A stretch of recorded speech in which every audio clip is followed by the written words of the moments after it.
Kita lanjutkan sekarang nomor 16. Diberikan kompetensi dasar sebagai berikut, yaitu menjelaskan dan melakukan penjumlahan dan pengurangan dua pecahan dengan penyebut berbeda. Indikator penunjang atau inti yang selaras dengan kompetensi dasar tersebut adalah: A. Membandingkan dua pecahan dengan penyebut berbeda. B. Menyamakan pecahan dengan penyebut yang sama. C. Membedakan pecahan yang penyebutnya berbeda. D. Menghitung pengurangan pecahan. E. Melakukan penjumlahan dua pecahan dengan penyebut berbeda. Jawabannya adalah E. Melakukan penjumlahan dua pecahan dengan penyebut berbeda. Nomor selanjutnya, diberikan data hasil pengukuran sebagai berikut: 7, 9, 9, 10, 10, 10, 11, 12, 12, 14. Manakah dari pernyataan-pernyataan berikut yang benar? A. Ada 6 data pada hasil pengukuran tersebut. B. Data tersebut adalah data kontinu atau data bersambung. C. Jangkauan interkuartil data di atas adalah 4. D. Saya menggunakan datum yang terletak di tengah dari 7, 9, 9, 10, 10 untuk menentukan nilai kuartil ke-1 dari data tersebut. Yang E. Median data tersebut adalah 10,5. Jawabannya adalah D. Saya menggunakan datum yang terletak di tengah dari 7, 9, 9, 10, 10 untuk menentukan nilai kuartil ke-1 dari data tersebut. Nomor 18. Peraturan Pemerintah PP 19 tahun 2017 tentang perubahan atas Peraturan Pemerintah Nomor 74 tahun 2008 tentang guru menjelaskan bahwa perkembangan ilmu pengetahuan dan teknologi membawa konsekuensi logis terhadap orientasi pengembangan profesionalitas guru yang diarahkan untuk mengembangkan kompetensinya. Pernyataan yang relevan dengan penjelasan umum PP nomor 19 tahun 2017 bahwa guru harus: A. Mengembangkan penguasaan teknologi pembelajaran. B. Memiliki kompetensi yang holistik. C. Mengembangkan empati terhadap peserta didik. D. Berperan aktif dalam mensukseskan program wajar 12 tahun. E. Mempunyai kemampuan mengajar sesuai tuntutan global. Jawabannya adalah D.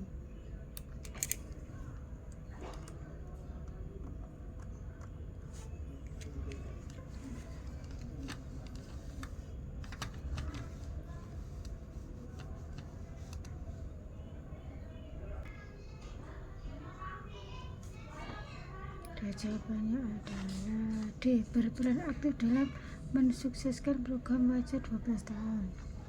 Selanjutnya, salah satu tahapan dalam perkembangan kognitif peserta didik adalah tahapan operasional konkret. Sesuai dengan tahapan tersebut, proses pembelajaran di kelas lebih menekankan pada beberapa hal, yaitu A. Pemberian tugas yang tidak rutin. B. Penggunaan metode pembelajaran yang bervariasi. C. Penggunaan media sumber belajar dan alat peraga. D. Penekanan pada sikap belajar yang baik. E. Pemberian tugas yang rutin. Jawabannya adalah B. Penggunaan metode pembelajaran yang bervariasi. Nomor 20. Dalam RPP yang dikembangkan oleh guru, terdapat indikator pencapaian kompetensi atau IPK. Membuat denah kelas dengan skala yang benar. Jenis instrumen penilaian yang relevan untuk mengukur indikator tersebut adalah: A. Tes lisan. B. Observasi. C. Jurnal. D. Tes tertulis. E. Demonstrasi. Jawabannya adalah observasi. Selanjutnya,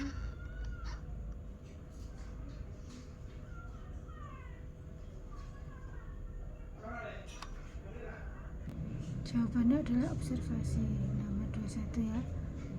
Hari Raya Idul Fitri tahun 1940 Hijrah jatuh pada tanggal 15 sampai 16 Juni. Sedangkan Idul Fitri tahun 1441 Hijrah jatuh pada tanggal 5 sampai 6 Juni. Perbedaan tanggal ini dikarenakan kalender Masehi dibuat berdasarkan periode rotasi bumi, sedangkan kalender hijriah berdasarkan rotasi bulan. Di A. Yang B, kalender hijriah dibuat berdasarkan revolusi bumi. Yang C, dibuat berdasarkan revolusi bulan, sedangkan kalender hijriah berdasarkan revolusi bumi. Yang D, dibuat berdasarkan periode revolusi bumi, sedangkan kalender hijriah berdasarkan revolusi bulan. Yang E, kalender hijriah dibuat berdasarkan periode rotasi bumi. Jawabannya adalah D, dibuat berdasarkan periode revolusi bumi, sedangkan kalender hijriah berdasarkan revolusi bulan. Nomor 22. Guru kelas 1 SD sudah mulai mengajarkan pengurangan 2 angka dengan teknik meminjam. Pada saat pandemi, materi ini terpaksa disajikan dengan video. Ketika dikonfirmasi, banyak orang tua yang mengeluh karena anaknya kurang menguasai teknik tersebut.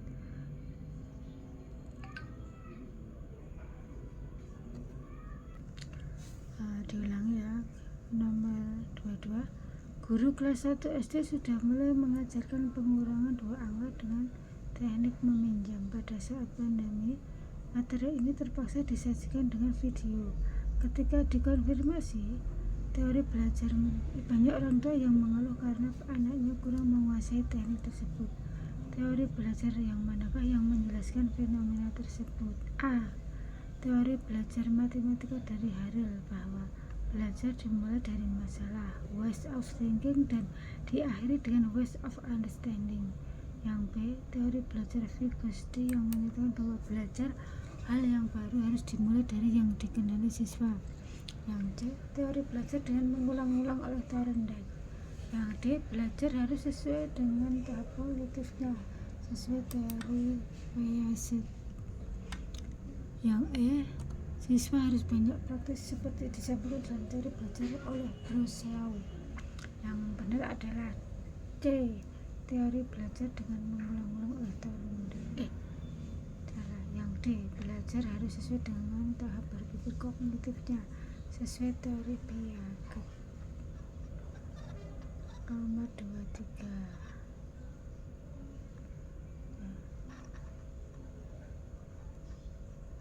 Pak Mahmud, guru SD di Jawa Barat, mendapat informasi bahwa dalam pembelajaran abad 21, komunikasi adalah salah satu karakteristik yang harus dikuasai oleh peserta didik. Komunikasi atau komunikasi dalam hal ini berkaitan dengan berbagi pemikiran, penyampaian ide, pertanyaan, dan solusi. Pak Mahmud ingin sekali agar peserta didiknya menguasai karakteristik komunikasi itu. Dalam pembelajaran kegiatan yang dilakukan Pak Mahmud agar siswa menguasai karakter tersebut antara lain: A. Siswa dilatih untuk memilih manakah pernyataan yang benar dan salah. B. Guru menugaskan kelompok untuk membuat sebuah poster. C. Guru menugaskan kelompok untuk membuat sebuah poster. Poster yang disusun merupakan hasil pemikiran dari beberapa orang yang dituangkan menjadi satu. Yang D. Guru membuat soal latihan yang mendorong anak untuk memecahkan masalah. E. Siswa mengungkapkan gagasan dalam presentasi sementara teman satu kelas mengkritisi apa yang disampaikan. Jawabannya adalah E. Siswa mengungkapkan gagasan dalam presentasi sementara teman satu kelas mengkritisi apa yang disampaikan. Nomor 24. Sebuah bus dengan kecepatan rata-rata 65 km per jam berangkat dari kota A pada pukul 7 dan tiba di kota B pada pukul 7.19.45. Namun di perjalanan bus berhenti sebanyak 2 kali untuk istirahat, masing-masing 15 menit dan 30 menit. Berapakah jarak antara kota A dan kota B? Caranya yaitu 19 dikurangi 7 adalah 12 jam lebih 45 menit. 45 menit dikurangi 15 tambah 30, jadi 45 dikurangi 45 sama dengan 0, jadi waktunya adalah 12 jam. Jarak adalah kecepatan dikali waktu, maka 65 kali 12 sama dengan 780 km. Nomor 25, perhatikan grafik hubungan antara waktu dan perubahan suhu pada air dalam wadah A dan B. Diketahui massa air pada wadah A sama dengan massa air pada wadah B. Kita lanjutkan kembali. Kita ulangi nomor 25. Perhatikan grafik hubungan antara waktu dan perubahan suhu pada air dalam wadah A dan B. Diketahui massa air pada wadah A sama dengan massa air pada wadah B. Berdasarkan grafik tersebut, besarnya kalor yang diperlukan S untuk melebur dalam wadah A adalah A sama dengan wadah B karena S memiliki kalor lebur yang sama. B memerlukan kalor yang lebih besar daripada wadah B. C sama dengan wadah B karena S memiliki kalor jenis yang sama. D sama dengan wadah B karena S sama-sama pada tahap melebur. Jawabannya adalah B, memerlukan kalor yang lebih besar daripada wadah B.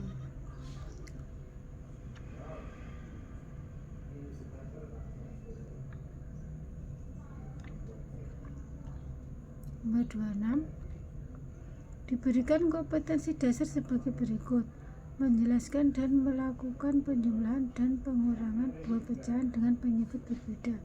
Indikator penunjang atau inti yang selaras dan kompetensi dasar tersebut adalah A. Membandingkan dua pecahan dengan penyebut berbeda. B. Menyamakan pecahan dengan penyebut yang sama. C. Membedakan pecahan yang penyebutnya berbeda. Yang D. Menghitung pengurangan pecahan. E. Melakukan penjumlahan dua pecahan dengan penyebut berbeda. Jawabannya adalah E.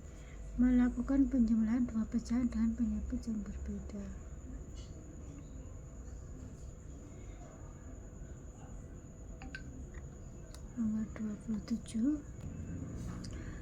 Nomor 27, diberikan data hasil pengukuran sebagai berikut: 7, 9, 9, 10, 10, 10, 11, 12, 12, 14. Manakah dari pernyataan-pernyataan berikut yang benar? A. Ada 6 data pada hasil pengukuran tersebut. B. Data tersebut adalah data kontinu atau data bersambung. C. Jangkauan interkuartil data di atas adalah 4. D. Saya menggunakan datum yang terletak di tengah dari 7, 9, 11, 10, 10 untuk menentukan nilai kuartil ke-1 dari data tersebut. E. Median data tersebut adalah 10,5. Jawabannya adalah D. Saya menggunakan datum yang terletak di tengah dari 7, 9, 9, 10, 10 untuk menentukan nilai kuartil ke-1 dari data tersebut. Selanjutnya,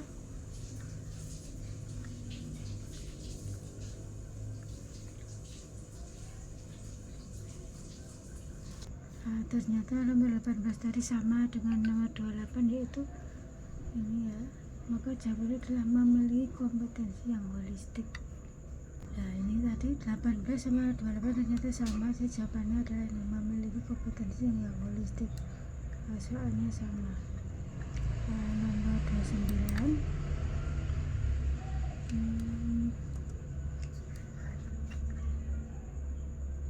globalisasi menimbulkan dampak positif dan negatif. Teknologi informasi menyebabkan masuknya informasi dengan segala jenisnya tanpa terkendali. Hal ini membawa dampak positif dan negatif yang termasuk sebagai dampak negatif globalisasi, yaitu A. Memudahnya nilai-nilai keimanan dan keyakinan beragama. B. Mudahnya tereksploitasi. C. Teknologi dan informasi yang berubah. D. Masuknya investasi dari luar negeri. E. Mudahnya masuknya tren baru dari luar negeri. Jawabannya adalah A. Memudahkan nilai-nilai keimanan dan keyakinan beragama.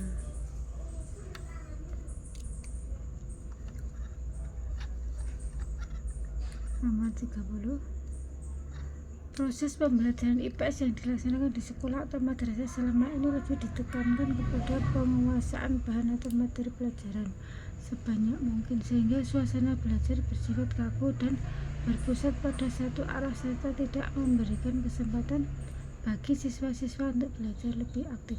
Kegiatan pembelajaran tersebut dalam prinsip pedagogi menempatkan guru pada peran A. mengajarkan hanya berdasarkan textbook. B. Menguasai kelas dengan metode ekspositori. C. Menumbuhkan budaya belajar verbalitik. D. Pemindah pengetahuan kepada peserta didik. E.